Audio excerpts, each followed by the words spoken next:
সন্ধ্যা বন্ধুরা। আজকে কি বলবো, আজকে সারাটা দিন আমাদের যা গেছে, মানে সত্যি তোমাদের না ভাষায় প্রকাশ করতে পারবো না। আমার যে অত বড় fridge, side by side fridge, হঠাৎ দেখছি কোনো ঠান্ডা হচ্ছে না। তোমরা জানো যে ওটা আমার পুরো স্টোর রুম বলা যায়, মানে যত রকম ভাড়ার জিনিস সব কিছু আমার ওই ফ্রিজে থাকে। এইবার একদম ফ্রিজে কোনো ঠান্ডা হচ্ছে না, অথচ ফ্রিজ চলছে সারাটা দিন। দাদাতে আমাতে ওদের ফোন করলাম সেন্টারে, ওদের লোক এলো তখন 11:30 পৌনে 12টা। আসার পর ওরা নানান রকম করে দেখলো যে একটা কি মানে খারাপ হয়ে গেছে, যেটা ওদের কাছে নেই। এবার অর্ডার দিয়ে সেটাকে আনাতে হবে, আনিয়ে তারপরে 1 সপ্তাহ হতে পারে, 3 দিনও হতে পারে, তারপরে আমি ফ্রিজ ফিরে পাবো। এবং কস্টলিও, যে জিনিসটা খারাপ হয়েছে সেটা কস্টলিও। শুধু আমার যেহেতু এই 2.5 বছরের ফ্রিজ, এটা আমরা ওয়ারেন্টি পিরিয়ড আমাদের 10 বছরের, কিন্তু ওরা শুধু দেবে কোনটা, কম্প্রেসারের ওয়ারেন্টি 10 বছর। হ্যাঁ, বাকি ইকুইপমেন্ট, লেবার বা কোনো কেউ টেকনিশিয়ান এলে তার চার্জ দিতে হবে। হ্যাঁ, সেই সব তো আছেই, শুধু ওরা কম্প্রেসারটা 10 বছরের ওয়ারেন্টি আছে। এছাড়া যা কিছু খারাপ হবে, যা কিছু হবে সব তোমার দায়িত্ব, এবং ওরা বলেই গেছে মিনিমাম 10,000 টাকার মতো পড়বে। তা যাই হোক, সেটা নিয়েও তো একটা চাপ আছেই, বুঝতেই পারছো। তারপরে সারাটা দিন এই ফ্রিজ থেকে ওপরের ফ্রিজে ট্রান্সফার করলাম যতগুলো পেরেছি আর কি। আর তারপরে কি বলতো, এই ফ্রিজে যা জায়গা, ওপরের ফ্রিজে তো অত জায়গা নেই। আর তোমরা দেখেছো কালকে আমরা প্রচুর বাজার করেছি, শীতের বাজার, খুব আনন্দ করে বাজার করেছি। এইবার অত বাজার ওপরে ফ্রিজে কোনোদিন ওড়াই যাচ্ছে না, অত জায়গা কোথায় ওপরে ফ্রিজে। তা তোমাদের ছোট্ট করে একটুখানি দেখিয়ে দিই। সারাটা দিন আমি ভিডিও করতে পারিনি জানো, এই প্রথম আমি ভিডিওটা স্টার্ট করলাম। আর কিছু তো করি না করি, শনিবারের আড্ডাটা তো দিতেই হবে আমার বন্ধুদের জন্য, তারা ওয়েট করে থাকে। আর তারপরে একটু হাঁটতেও গেছিলাম, হাঁটতে গিয়ে আমার রিপোর্টটা আনা হয়নি, মানে ওরাই দিতে পারিনি, ওদের আবার প্রিন্টার খারাপ ছিল। তা আজকে বলেছিল রিপোর্টটা নিয়ে আসতে, দুজনে মিলে হেঁটে হেঁটে রিপোর্ট আনতে গেলাম। এই বাড়িতে ফিরলাম, ফিরে তারপরে ভাবছি বন্ধুদের কাছে আসি, একটা ছোট্ট হলেও ভিডিও দিয়ে দিই। চলো তোমাদের একটু ফ্রিজটা দেখাচ্ছি, কি অবস্থা আমার ফ্রিজের। দেখো বন্ধুরা, যতটা পেরেছি খালি করে দিয়ে দিয়েছি। এগুলো যেহেতু ড্রাই মশলা, এগুলো নষ্ট হবে না, কোনো আলো ফালো কিচ্ছু জ্বলছে না। এই দেখো না, ভেজিটেবলের বাস্কেট, সমস্ত এই ডিমের বাস্কেট সব বার করে দিয়েছি। যেগুলো নষ্ট হওয়ার কথা সেগুলোকে সব বারটার করে রেখে দিয়েছি। আর এই মিল্ক মেডটা বার করে রাখো, ওটাকে উপরে ফ্রিজে তুলতে হবে। এখানে একটা মিল্ক মেডটাও বার করা হয়নি, দেখো এই যে একদম ভর্তি, উপরে ফ্রিজে রেখে দিই। খুব অবস্থা খারাপ। আর তোমরা তো বুঝতেই পারছো, ফ্রিজ যদি খারাপ হয় আমাদের মতো সংসারে যে কি অবস্থা। আর আমার এই ফ্রিজে খাবার দাবার কিছু থাকে না, মানে সারা বছরের বাজার থাকে বলতে গেলে। বড়সড় কিছু যদি হয়ে থাকে তাহলে তা অন্তত ওটা 15 দিনের মতন সময় লেগে যাবে। বলো এতে কি করে আমাদের এইবার যদি এই যে স্টেশন যে ইকুইপমেন্টটা কিনতে দিয়েছে 1010 টাকা দাম, সেটা যদি হয় তাহলে হয়তো 1-2 দিন 3 দিনে হয়ে যাবে মোটামুটি। আজ হচ্ছে শনিবার, কাল তোমরা এই এপিসোড পাবে, মোটামুটি মঙ্গল বা বুধবারের মধ্যে এটা রেডি হয়ে যাবে। কালকে সানডে পড়ে গেছে, ওরা তো কেউ কাজ করবেই না, 26শে জানুয়ারি, বুঝতেই পারছো আমাদের খুব অবস্থা খারাপ। তবুও তো আমাদের একটা ডিউটি আছে বন্ধুদের সামনে আসার, এটা রেখে দিই, পরে ওপরে নিয়ে গিয়ে ওপরে ফ্রিজে, ওপরে ফ্রিজটা দেখলে ভয় পেয়ে যাবে। অত বাজার করেছি, সব ঠেসে ঠেসে ঢোকানো, ঠেসে ঠেসে ঢোকানো, কিছু খুঁজলেও পাবো না, এইরকম অবস্থা জানো। খুব সারাটা দিন কষ্টে গেল। আর একটা জিনিসও মিতালি, তুমি একটু ভালো করে দেখে নাও, দাঁড়াও তোমার জন্যই এটা দেখাচ্ছি, আর আমার বন্ধুরাও একটু দেখে নি। এই যে দেখো দাদা কি সুন্দর আইল্যাশ পরিয়েছে, এই যে বুদ্ধদেবের চোখে আইল্যাশ কিনে এনেছে, কিনে এনে এরকম আইল্যাশ পরিয়ে দিয়েছে। তুমি ভীষণ আমার এই বুদ্ধদেবকে দেখতে ভালোবাসো, ওই জন্যে তোমাকে একটু শেয়ার করে দিলাম। চলো এইবার একটু শনিবারের আড্ডা নিয়ে বসি, দাদা কি করে দেখি। বৌদির মুখে তোমরা শুনেছ যে আমরা হঠাৎই এক পদস্খলনে পড়েছি, যে এটা ফ্রিজ খারাপ ইত্যাদি। তো যাই হোক, সেগুলো নিয়ে আমাদের সকালটা একটু ব্যস্ততার মধ্যেই কেটেছে। বুঝতেই পারছো আমি একা লোক, যেদিকেই যাই আমাকে একাকেই যেতে হবে। আর মেয়ে ব্যাঙ্গালোর থেকে বড়জোর একটা মনের সাপোর্ট দিতে পারে, শারীরিক সাপোর্ট তো পাবো না, সুতরাং আমাকেই দৌড়তে হবে, কারণ তার প্রফেশন আছে, এ আছে, সেগুলো তো সম্ভব নয়। হাঁটতে যাওয়ার সাথে সাথে বৌদির রিপোর্টটা ওরা পরশুদিন দেওয়ার কথা ছিল, ওরা হঠাৎই ফোন করে বলল যে দাদা আমাদের প্রিন্টারটা খারাপ, তো হয়তো করতে পারবো না, আপনি কাল আসুন, মানে গতকাল আমরা যখন তোমাদের দেখিয়েছি কালীবাবুর বাজারে বাজার করতে যাচ্ছি, তখনও আমি একবার ট্রাই নিয়েছিলাম বৌদিকে নিচে রেখে, কারণ আবার সিঁড়ি দিয়ে উঠবে নামবে, ওরও একটা প্রেসার পড়বে। তো যাই হোক, সেখানে গিয়ে লাইন দিয়েও দেখলাম it is under processing, print হচ্ছে, উইয়া সরি বলে দিল আমাকে। রাত্রে শুয়েছি প্রায় সব কাজকর্ম সেরে, মোরাললেস বোধ হয় 11টা বেজে গেছে, তাই না? বেশি 12:30। যাই হোক, ওইরকম কিছু একটু বেজেছে, তার কারণ আজকের যে ভিডিওটা তোমরা পেয়েছো সেটাকে এডিটিং করা ইত্যাদি। আর সব থেকে বড় কথা কি বলতো, ফ্রিজ যদি খারাপ হয় মানসিক অবস্থা দেখতে পায়, দাদাও এখন তার কথা বলতে পারছে না। আমাদের ফ্রিজে কিন্তু মেজর ফুড আইটেমস থাকে, এবং সেটা দীর্ঘদিন প্রিজার্ভ করার জন্য অনেক বুদ্ধি, অনেক কসরত, অনেক পরিশ্রম বৌদি করেন। আমি হয়তো সাপোর্ট দিই, আমি তার অতটা কিছু করতে পারি না, সবটা একলা হাতে করে। যাই হোক, আমি এই সিটি লাইফে যেটা করিয়েছিলাম, এইটা এই যে নিয়ে এসেছি, তার রিপোর্ট মানে আমি যতটুকু বুঝছি বা দাদা যতটুকু বুঝছে, তা দেখলাম যে রিপোর্ট খারাপ না। তা ফটোগুলো আমরা বুঝে শুয়ে পড়বো, কারণ আমরা কিছুই বুঝবো না। Cavity size is within normal limit, no region wall motion abnormality, good systolic function with EF of about 60%, reduced diastolic compliance, normal valve, no pericardial effusion. তো যাই হোক, এই সমস্ত নিয়ে ওভারঅল আমি এটুকু বলতে পারি, রিপোর্ট বেশ ভালো, শুধু ভালো নয়, বেশ ভালো। তো তোমাদের এটা দেখাবার ছিল, সেই জন্য একটু দেখিয়ে দিলাম। জানি না আজকে ভিডিওটা কতদূর টানবো। আর আমার একটা বাড়িতে জিনিস বললাম না, ছোটখাটো রান্নাঘরের একটা জিনিস আসার ছিল, সেটাও এসে গেছে। কিন্তু মানসিক এমন দ্বন্দ্ব, খুব বড় জিনিস কিছু না, ছোটখাটো রান্নাঘরের জিনিস, তা সেটাও যে একটু আনন্দ করে সাজাবো গোছাবো, সেটাও সম্ভব হয়নি আজকে। খুব মানসিক মানে বিপর্যস্ত অবস্থায় আমরা আছি। তাও দাদা বললো শনিবারে আমার বন্ধুরা বসে থাকে, একটা গানের শনিবারের আড্ডায় একটু গেঁজানো, একটু দাদা বৌদির গল্প, একটু মানে ছোট্ট, এখন তো পুরো গান গাইতে দেয় না, কপিরাইট অ্যাক্ট, সেটার জন্য আমায় রাত জাগতে হবে, কালকে প্রায় 30 বার আপলোড করতে হবে, অনেক গল্প।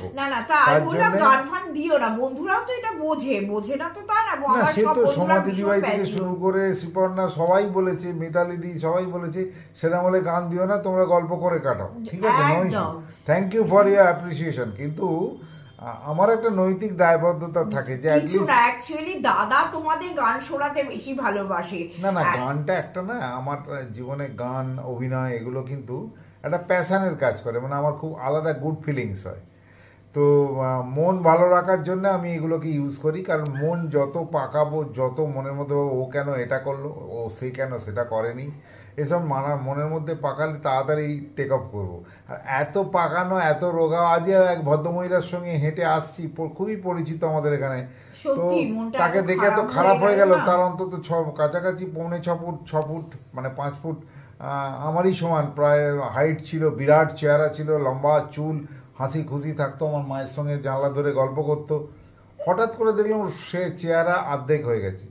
পরবর্তীকালে কথা প্রসঙ্গে জানতে পারলাম ওর মেয়ের ছেলেরা দেখে না, এবং নাকি তার খেতে পর্যন্ত দেয় না, মৃত্যু কামনা করছে। আমার সেই সন্তানকে কুলাঙ্গার মনে হয় যে তার মাকে বা বাবাকে বৃদ্ধ বয়সে দেখে না, বা যাকে খোঁটা দেয়, যাকে বলে মরতে পারছো না, তো আপনি একদম মন থেকে সরান, ভালো করে বাঁচুন, আনন্দ করে বাঁচুন। দেখুন না মানে আমরা এখন এই কথাগুলো বলছি, উনি বলছেন যে কি করে আনন্দ করে বাঁচবো বলো বৌমা, কারণ খেতে যদি না দুটো মানুষ পেটে পায় তাহলে আনন্দ আসে। অথচ ছেলেদের অবস্থা খুব যে খারাপ তাও নয়, জানো তো, ভালো অবস্থা, সব বিজনেস আছে। তা শুনে মনটা এত খারাপ হয়ে গেল। আর দাদা বলছে তুমি আর এত ভেবো না, তুমি ভাবলেই মনে মনে পাকাবে আর আরো মানসিক দ্বন্দ্বে থাকবে। সত্যি হেঁটে আসার সময় যে কত মানুষের সঙ্গে দেখা হয় আর কত মানুষ যে আপন ভেবে কত কথা বলে, মানে এত মনটা খারাপ হয়ে যায়। তা ওই আর কি, যে জানি না আজকালকার দিনটাই বোধহয় বন্ধুরা জানো এইরকম পড়ে গেছে। তাই আমাকে বলছে কত কষ্ট করে ছেলেদের মানুষ করেছি, আজকে ছেলেরা দুটো মাকে খেতে দিতে তাদের কষ্ট। যেটা খুবই মর্মস্পর্শী সেটা উনি বলছেন, জানো বাবা, ছেলেগুলোকে দেখো তো কত ভালো ইয়ে আছে, বিয়ে করার পরে অদ্ভুত, এবং আমাকে রোজ বলে তুমি মরতে পারো না, একটু খেতে চাই, খেতে পর্যন্ত দেয় না। মানে ভদ্রমহিলার ওই চেহারা, এই মানবিকতার আমি ধিক্কার জানাচ্ছি। নিশ্চয়ই তোমরাও আমার সঙ্গে একমত হবে। আমি জানি সবাইকার সংসারেতেই হয়তো ছোট বড় মাঝারি নানা রকম সমস্যা আছে, কিন্তু মা বাবা তাদের কি কখনো ঋণ শোধ করা যায়? আজকে আমি এখনো, মা চলে গেছেন, মাকে আমি মাথায় করে রাখতাম আমরা দুজনে মিলে, কিন্তু আমি খুব আফসোস করি যে বোধহয় আমি ঠিক মানে পারলাম না মাকে আগলে রাখতে। হঠাৎ করে সেরিব্রাল হঠাৎ করে চলে গেলেন, এই যে চলে যাওয়াটা এটা একটা বিরাট শূন্যতা। এনিওয়ে, তোমাদের সঙ্গে একটু শেয়ার করলাম, কারণ বৌদির অঙ্গীকার মতো সব তো শেয়ার করতে হবে। তো যাই হোক, আমরা আজকে একটু আধটু হয়তো ছোটোখাটো গান করব, 2 লাইন কি 3 লাইন, সেটা ফেসবুকেও হয়তো যাবে না, কারণ আমার সেই মুড আর সেই শারীরিক অবস্থা নেই। আর আমি তোমাদের দেখাবো একটা জিনিস, দেখাই রান্নাঘরে যার ওপরে আমার করা সেই ইয়েটা ছিল, সেই সুন্দর করে বৌদি সাজিয়ে রাখতো, সেটা দেখো, এখান থেকে দেখো, এখানে এই ঘরে স্থায়ী হয়েছে। সুতরাং রিওরিয়েন্টেশন হয়েছে, নানা রকম চাপ আছে সাংসারিক, তো সেগুলো আমি তোমাকে পরবর্তীকালে বৌদি যখন রান্নাঘরে আসবে নিশ্চয়ই তোমাদেরকে দেখাবো।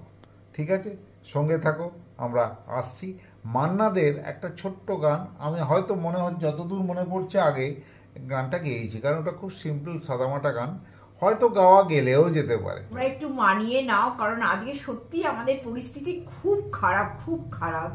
হ্যাঁ, বৌদি তো বলেইছিল যে লিখে দাও কমিউনিটি পোস্টে যে কালকে পোস্ট যাবে না। তা আমি তখন ভাবলাম মিতালি দি তাহলে খুব মানসিকভাবে দ্বন্দ্বে পড়ে যাবে যে দাদা আমি কমেন্ট করি না করি, ভিডিও আমি দেখবই। তো সেই যে মানসিকতা, এই যে আন্তরিকতা, এই যে বৌদিকে প্রাণ দিয়ে বলা যে বৌদি ভালো থাকো, ভালো হয়ে উঠবে, হ্যান ত্যান, এই যে পাশে থাকার একটা আলাদা অঙ্গীকার বা আলাদা একটা আবেগ কাজ করে, এতেই আমরা সমৃদ্ধ, আমরা তোমাদের কাছে ঋণী হয়ে যাচ্ছি। আর সত্যি কথা, আমাদেরও তো বুড়ো বয়সটা ভীষণ একা একাই কাটে না, দুজনে দুজনের মতো কাটাই। তবে হ্যাঁ, আমরা নানান রকম কাজ খুঁজে নিই, নানান রকম ভাবে নিজেরা ব্যস্ত থাকি, তবুও তো অ্যাট দ্য লং রান আমরা দুজনেও ভীষণ একা। তোমাদের পেয়ে আমরা মানে স্বয়ংসম্পূর্ণ হই। তোমরা পাশে আছো এটা জানলেই আমাদেরও মনটা আনন্দ হয়। তখন মনে হয় যত কষ্টই হোক বন্ধুদের সঙ্গে একটুখানি শেয়ার করি। আমার জীবনের ওপর দিয়ে যেটা যাচ্ছে সেটা আমার বন্ধুদেরও জানার অধিকার আছে, যেহেতু আমার লাইফস্টাইল ব্লগ। আজকের গান বিখ্যাত পতিতযশা শিল্পী মান্না দেব। যারা তোমরা মান্না দেব ভালোবাসো তাদের ভালোই লাগবে। মান্না দের একটি নামকরা গান, তার কিছু কলি তোমাদের শোনাবো, পুরোটা শোনাতে পারবো না। তো আমি শুরু করছি মান্না দের আবার হবে তো দেখা।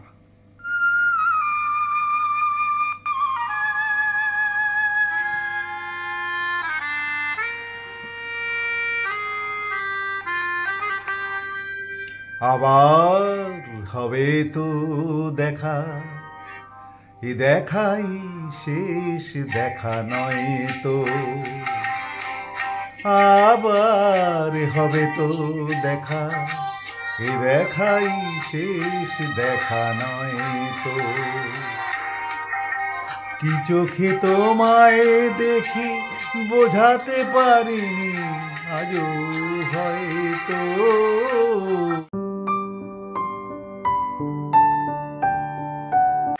যাবার বেলায় আজ কেন যে কে বলি মনে পড়ে গো,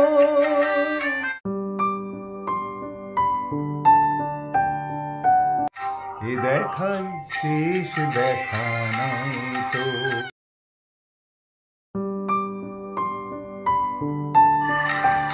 অনত হতে পারে, সবই তুমি খেলা ভেবেই নিয়েছো।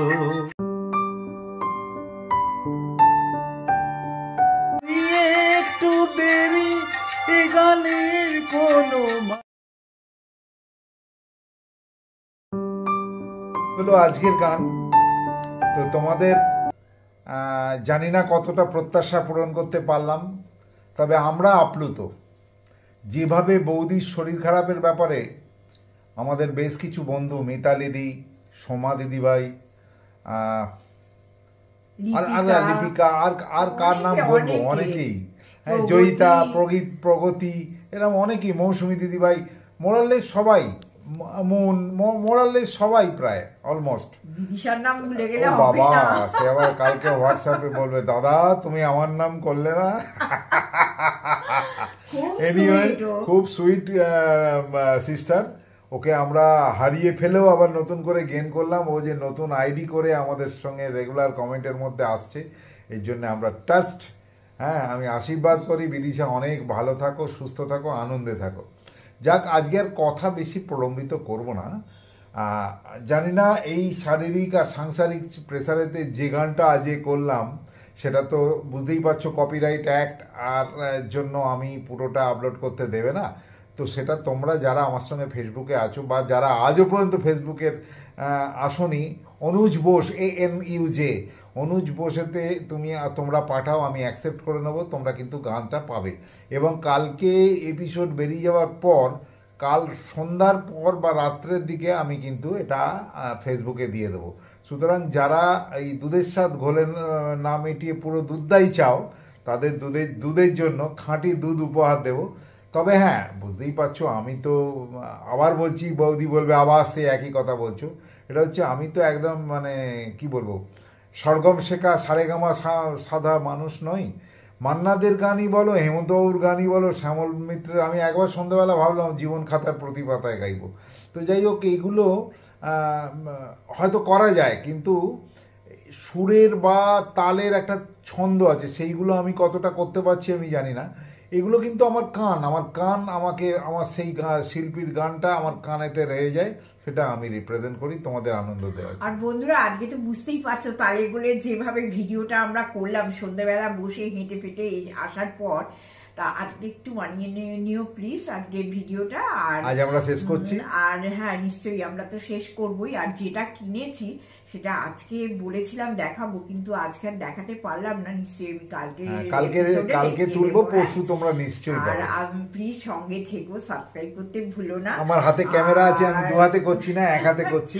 সবাই ভালো থেকো, আর লাইক করো, কমেন্ট অবশ্যই চাই, আর আমাদের সঙ্গে থেকো। আমরাও তোমাদের হাতটা ধরে চলতে চাই আর কি। যাই হোক, ভালো থেকো সবাই, সবাইকার জন্য শুভেচ্ছা রইল। হ্যাঁ, টাটা।